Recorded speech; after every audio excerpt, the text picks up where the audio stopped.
Today, the message on my heart is on loving all beings, even the prickly ones, even the ones that we disagree with, even the ones that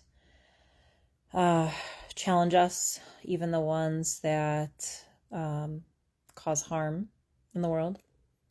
And how do we do that? How do we love the parts of the world that are dark, that are different, and that are destructive? We'll go with the 3 Ds. As we do this inner work, we come to this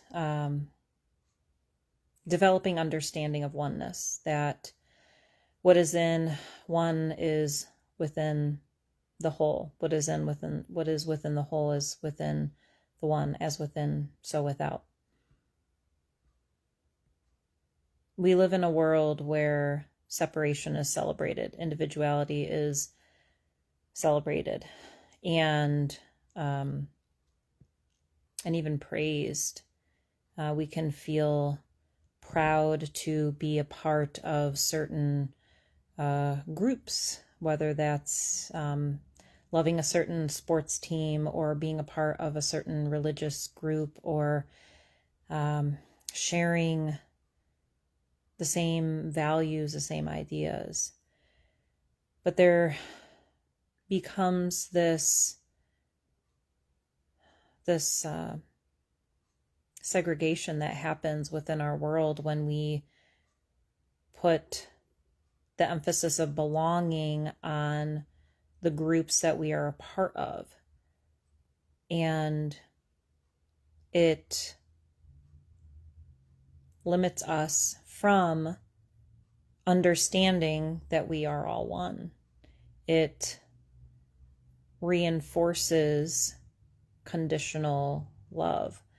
I will only love you, or I will only show you love if you share my beliefs, if you look like me, if you speak as I speak,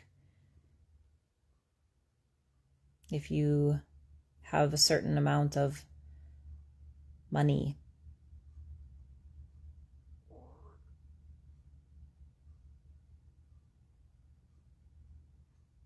And it's become strange to me that this is what's celebrated, this conditional love.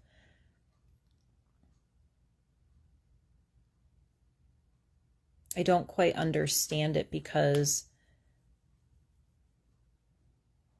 I think we are all here because we want to experience love. But when there's parts of this world and other people that exist in this world that we aren't genuinely loving, then we are working against ourselves. We're working against our true nature.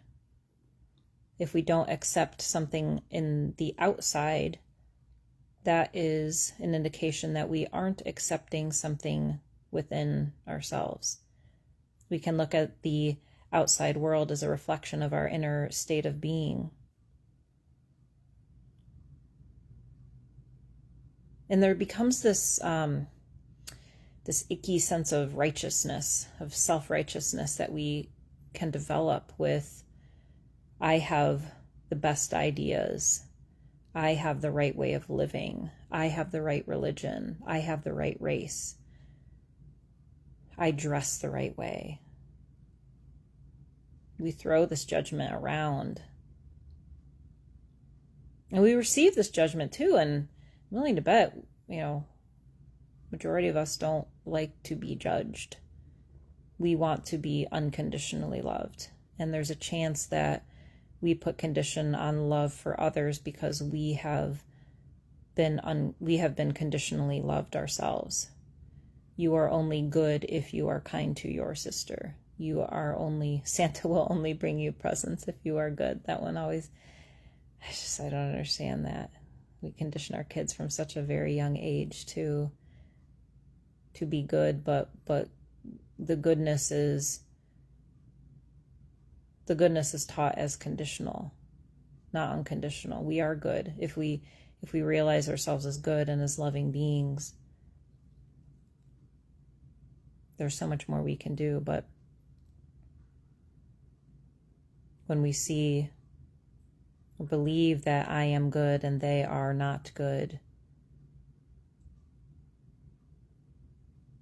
we are completely eliminating a part of our own being. We can't achieve wholeness with that mindset. It's impossible. It's why Christ goes out into these little nooks and crannies in society where people avoid. Because those are the people that have been abandoned by their communities.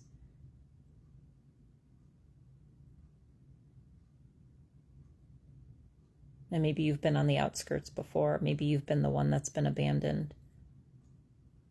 And you know what that feels like. But what would happen if being in that place, maybe this has happened to you, that kind soul comes along and takes your hands and accepts you and loves you as you are, no matter your lifestyle, no matter your race, no matter your religion or your views.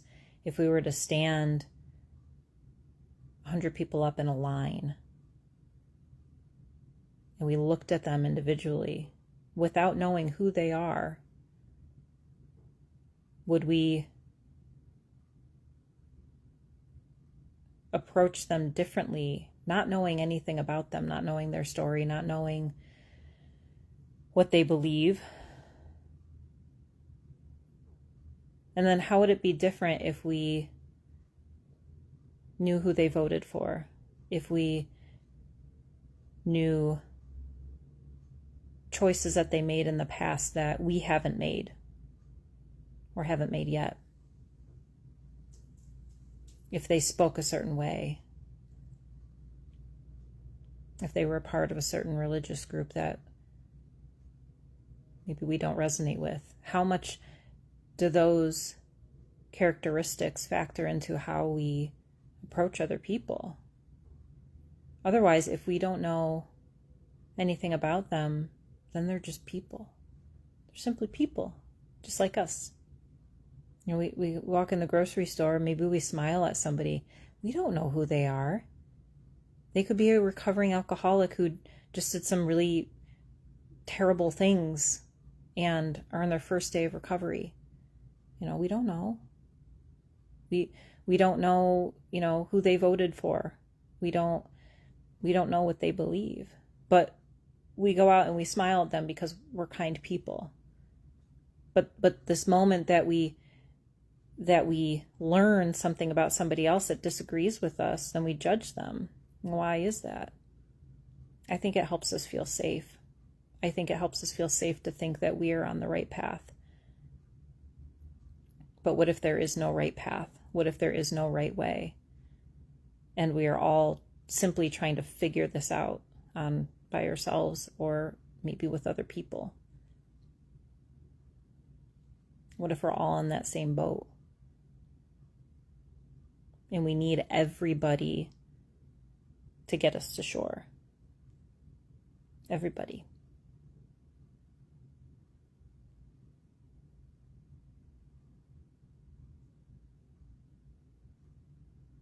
And this fear that we have with being accepted or wanting to be on the right side,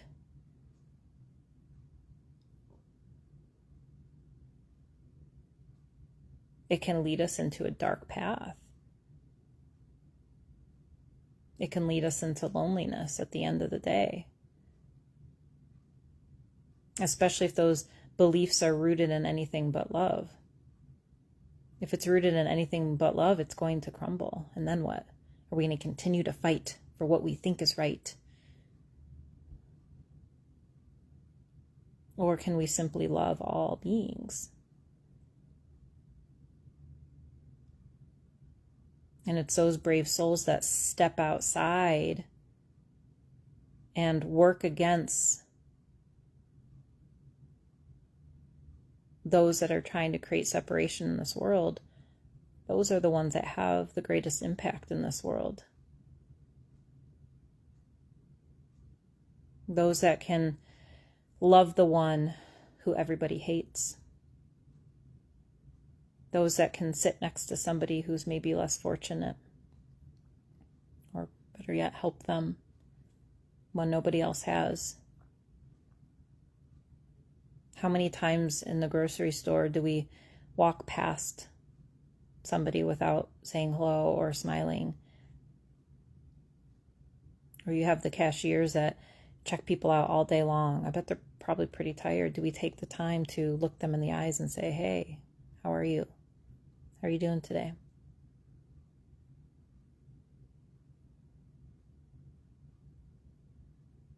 I do this sometimes when, I think I've shared before, my grocery store trips. Those are my mission. That's my missionary work. And I'll ask the cashier, how you doing today? Oh, it's been a really rough day. Oh, I'm so sorry to hear that. You want to talk about it? They usually don't take me up on it. And that's okay. But perhaps maybe they can feel my love for them, and maybe that can be enough to shift their day. And I say this, and I'll keep saying this, the impact that we have with these small acts of kindness. Showing love to one person creates change in the world. It's a domino effect. And showing kindness to one person spreads kindness to many, because then that person has an opportunity to take that love that you've instilled within them, and then they get to pass it on to other people. They get to go home to their families, and maybe when they were grumpy before, then maybe this time they're not so grumpy.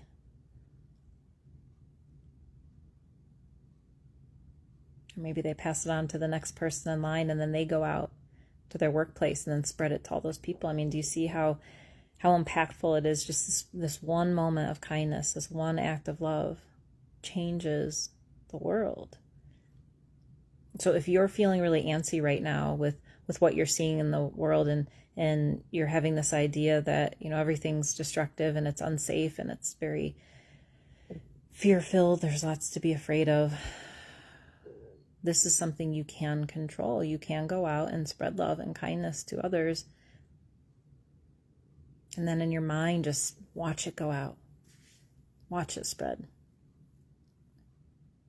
And then perhaps you'll see that this world is transforming into something incredibly beautiful.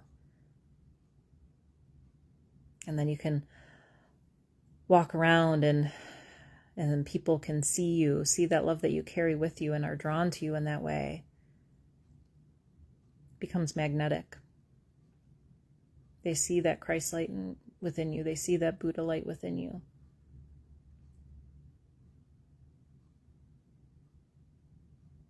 And then you don't even have to say anything. You can simply be in a space and you emanate. You emanate that love. So I invite us all today to notice where we are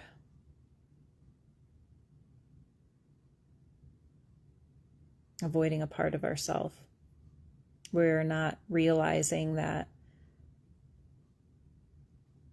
if we are judging another, that we are judging ourselves, and then go into that space within ourselves that we feel afraid, that we feel loneliness. And let's have humility in that space and come back to love. It's all going to come back to love. I'd love to know your thoughts on this. Much love to you all.